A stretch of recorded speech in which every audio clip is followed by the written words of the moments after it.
Berdiri dulu Pak. Berdiri. Boleh salam. Berkibar bagus tuh foto dari sini. Pas ya. Oh ya. Pas ya. Apalagi lihat Partai Bulan Bintang, benderanya sudah kita kibarkan. Ya. Wah, bendera PBB ada di sini. Bendera PBB ada, berarti potensi koalisinya. Berdiri dulu Pak. Berdiri. Makasih ya. Pertemuan sore hari ini tadi dibahas beberapa hal, terutama yang terkait dengan kegiatan pemilu, dan Partai Golkar dan Partai Bulan Bintang sudah saling mengenal secara personal. Bahkan Pak Yusril sangat dekat dengan pengurus Partai Golkar sejak zaman Pak Harto.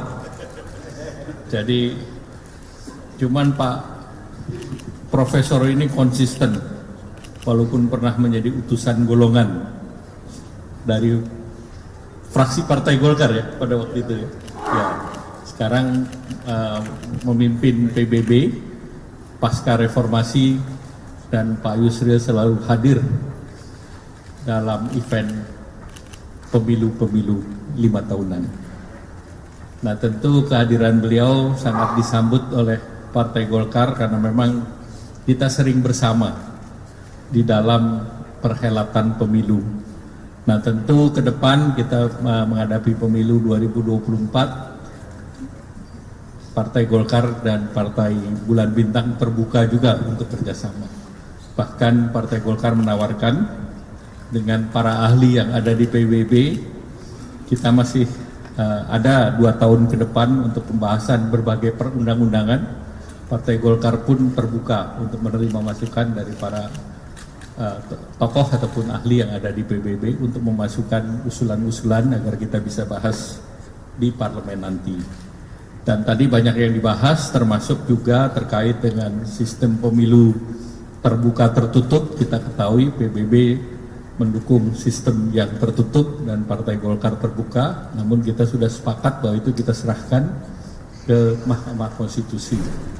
Nah, tentu kunjungan ini nanti tentu akan ditindaklanjuti dalam pertemuan-pertemuan lanjutan, terutama tentu menjelang kita akan mengambil keputusan terkait dengan tidak hanya pemilu legislatif, tetapi koalisi yang diperlukan untuk pemilu presiden.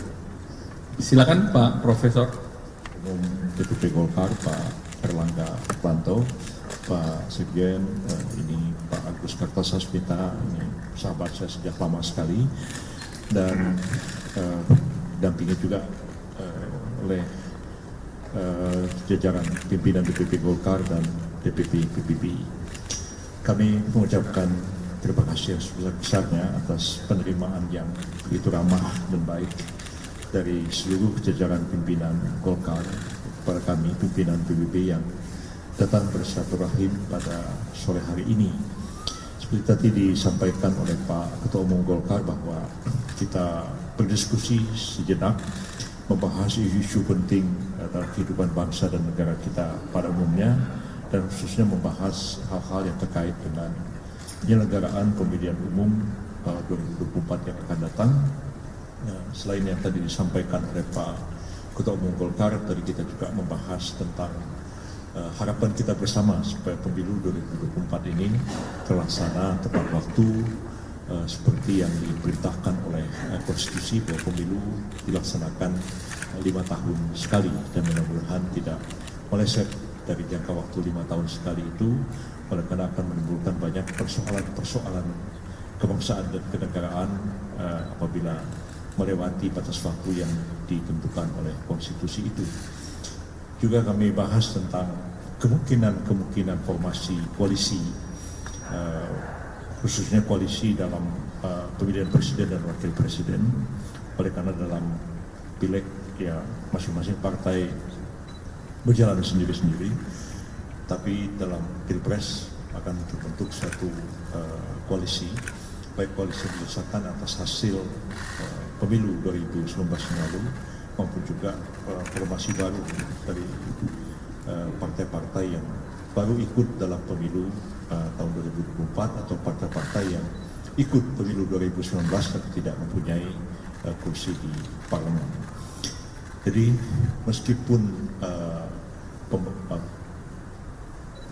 hanya pelaksanaan pileg yang partai itu terpisah-pisah, ya, tapi juga kita dapat mendiskusikan banyak hal mengenai aturan-aturan penyelenggaraan pemilu seperti tadi disinggung oleh Pak Ketua Umum Golkar tentang rancangan tentang Perpu yang sudah disampaikan kepada DPR, dan itu juga kaitannya langsung dengan pelaksanaan pemilu tahun 2024, dan PBB juga mungkin punya pikiran-pikiran terhadap Perpu ini karena kami sekarang tidak punya wakil di parlemen dapat menyalurkan pikiran-pikiran kami itu kepada fraksi Golkar yang ada di Dewan Perwakilan Rakyat. Pada intinya tentang koalisi pilpres itu kita masih cair, masih terbuka. Hal yang sama sebenarnya juga kami diskusikan kepada Pak Magiono, Ketua Umum DPP P3, dan Pak Yahya Muhaimin Iskandar, Ketua Umum PKB, sama pendiriannya bahwa masih cair dan masih menunggu perkembangan. Walaupun pencalonan presiden itu sudah akan dimulai pada tanggal 1 September yang akan datang, masih 6 bulan dari sekarang, tapi masih belum semua partai mengajukan calonnya, ya, terutama PDIP sampai sekarang juga belum mengajukan siapa bakal calon presiden dan wakil presidennya.